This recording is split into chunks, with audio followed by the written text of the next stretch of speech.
What's good, everybody? June's over, and honestly, it feels like it went by really fast. I saw a lot of movies this month, and I keep accidentally deciding to review games that have tons of content. I did start the month planning to get in some Street Fighter 6, but I never got around to it. Instead, I've been revisiting games that I felt the urge to replay. I am taking some time off work though, and I'm definitely getting my hands dirty on the Metro City streets in July. I spent a good amount of time revisiting Enter the Gungeon because I remembered I never completed the main character's pasts. Going back and playing it reminded me how good of a game Enter the Gungeon is, especially considering it's not the first time that I've come back to it.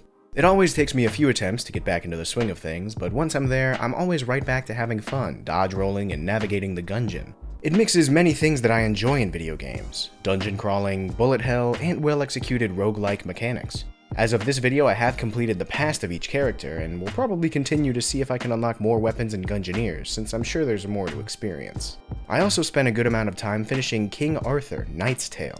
I always try to finish games before I review them, but it was the first game that I've reviewed without finishing.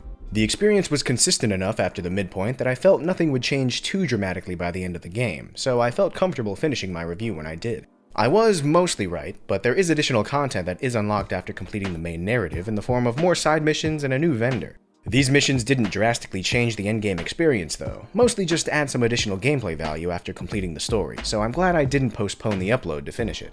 If you want to see more about my thoughts on it, click on the card in the top right or the link in the description to check out the full review. Another game I decided to pick up again was Cyberpunk 2077. I have previously finished it, but lately I've had the itch to return to Night City, with finally watching Edgerunners pushing me over the edge. It's unfortunate that Cyberpunk had the launch that it did, because I really think the game does a great job of building the game world. I remember several moments in my first playthrough where I realized I was fully drawn into Night City. Moments like when you attend Jackie's ofrenda, or when NPCs from one gig show up in another and both V and I recognize them. Bugs aside, I still think CD Projekt Red did an excellent job making Night City feel like a place that's living and breathing. I admittedly have not played The Witcher, but if it's anywhere as immersive as Cyberpunk, then it's no wonder the game has the acclaim that it does. I'm looking forward to Phantom Liberty coming out later this year, although I'm not sure I'll start a new game again when it does.